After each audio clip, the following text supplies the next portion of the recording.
Agora a gente vai falar dos transtornos de humor. Aqui eu vou falar de uma série de doenças em que os principais representantes são a depressão e o transtorno bipolar. Isso então é um capítulo que vai ter uma grande porcentagem da população que vai se encaixar enquanto eu estou falando nos sintomas que eu vou descrever aqui. Então isso é importante para a gente entender o que é essa doença e como é que a gente trata essa doença. Então são transtornos caracterizados principalmente por alterações do humor, cognitivas e psicomotoras, ou seja, alterações de como a pessoa reage ao mundo, do que ela está sentindo e de como ela está se apresentando fisicamente para o mundo. A maioria desses transtornos costumam ser recorrentes, ou seja, o que quer dizer isso? Eles costumam voltar ao longo do tempo e podem ter episódios individuais que normalmente começam depois de um desencadeador, de um estressor ambiental, ou seja, você tem um problema e depois desse problema você pode desencadear um episódio. Quanto mais episódios vão existir ao longo da vida, você pode começar a ter sintomas e episódios novos sem ter um desencadeador, um estressor antes do quadro. Ou seja, quanto mais você vai levando aquilo sem tratamento, aquilo pode acabar se cronificando e acabar se transformando num problema ainda maior. Então, vamos lá. Quantos por cento das pessoas têm isso aqui? Se eu for falar de depressão maior, que é a depressão mais comum, que é a depressão unipolar, ou seja, que não tem o transtorno bipolar associado, eu estou falando de 5% da população até 17%. Alguns estudos falam que até 25% da população em algum momento vai ter, ou já teve, ou está tendo naquele momento um episódio depressivo. Se eu for falar da distimia, que seria uma depressão arrastada, cronificada, mais branda, que a pessoa consegue ter uma vida relativamente normal, mas com sintomas depressivos cronificados ao longo do tempo, eu estou falando de cerca de 3 a 6% da população. Se eu for falar em transtorno bipolar, eu estou falando em 1% da população. Hipomania, o que é hipomania? É a parte do transtorno bipolar que é a euforia, a parte da euforia. É uma porcentagem que vai de 0,6% a 5,5%. E espectro bipolar de 5% a 11%. Eu vou explicar cada um desses termos ao longo da aula. Não se preocupe, são termos médicos, mas que ao longo do tempo você vai se familiarizar com eles e vai começar a entender onde que eles entram aqui nos diagnósticos.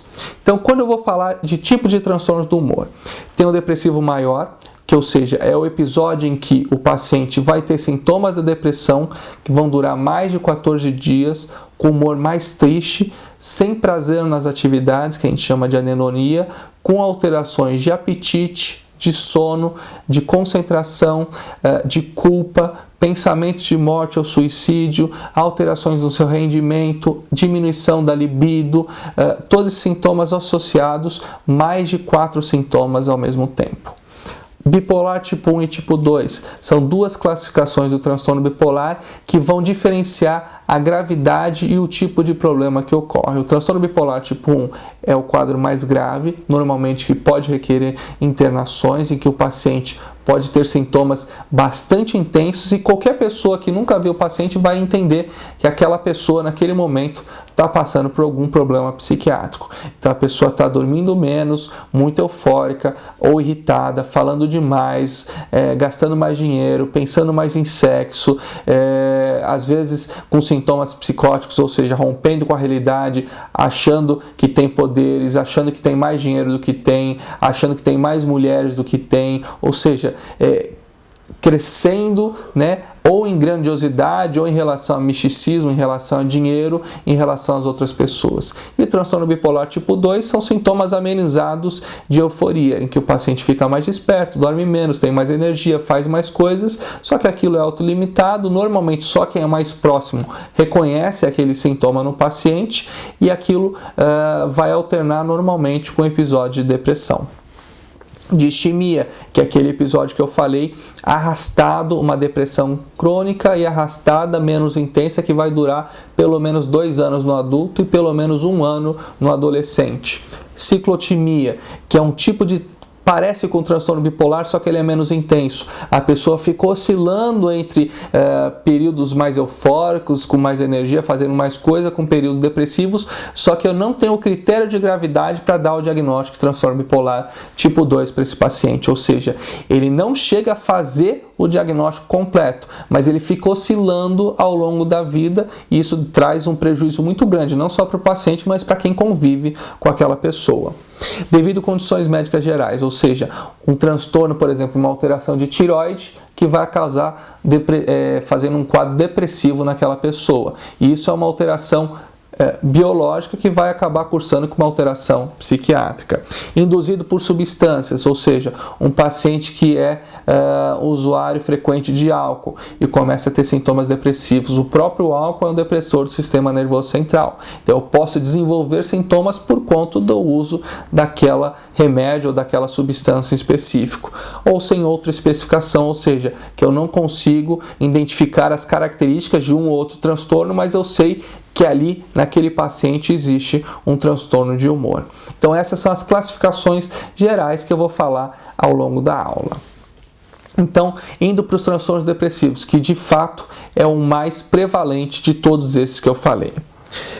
O transtorno depressivo. Tá? Essa imagem inicial vai ser uma representação gráfica daqueles sintomas que a depressão pode causar. Então a gente está vendo alterações de apetite, humor depressivo, perda de energia, sensação de morte iminente, sono aumentado ou sono diminuído, sentimentos de inutilidade, de culpa, pensamentos de morte, de que morrer talvez fosse melhor para aliviar aqueles sintomas, pensamentos de fato de suicídio, em que existe um planejamento atentando contra a própria vida do paciente, uma capacidade reduzida para pensar, para se concentrar. Esses são os sintomas ilustrados graficamente em relação à depressão, mas vai muito além disso que a gente vai tratar aqui.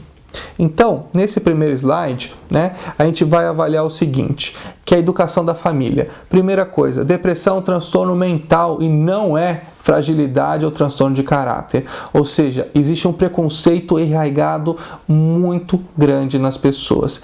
Esse preconceito arraigado, ele existe há muito tempo, desde uma época que a gente não entendia a depressão como um transtorno psiquiátrico. A gente não sabia o que era e as pessoas faziam conceitos errados em relação a isso e muita gente sofre até hoje por causa desse ranço, dessa terminologia e desses conceitos ultrapassados que existiam.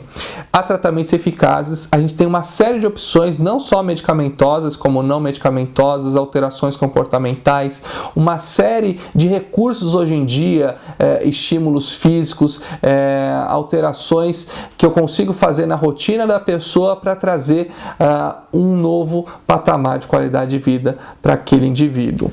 O objetivo do tratamento não é melhorar o quadro, e sim remitir. O que é remitir? É zerar sintomas. Ou seja, quando eu falo em tratamento, a ideia é zerar todos os sintomas e manter o paciente naquele estado, ou seja, voltar ao estado anterior ao estado da doença. Isso é a meta de qualquer tratamento de qualidade para um quadro depressivo. O risco de recorrência na descontinuidade da medicação é alto. Então, a gente tem que entender o que o remédio está fazendo, como a gente vai fazer para parar e quando a gente deve parar aquela medicação. O que é muito comum, os pacientes melhoram, se sentem bem e resolvem interromper a medicação porque acham que já estão bons.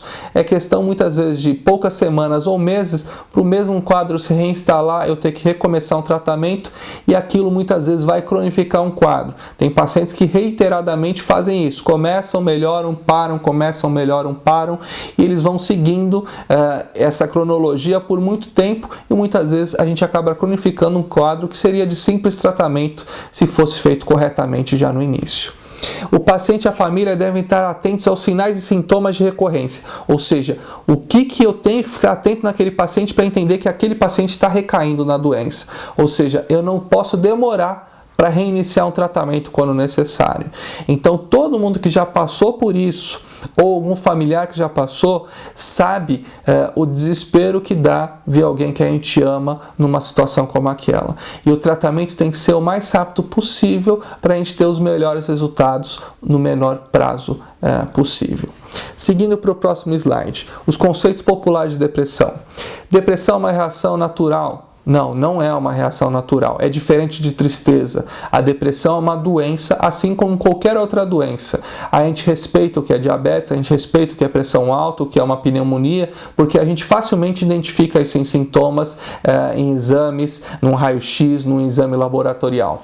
A depressão, ela não é reconhecida em exames laboratoriais.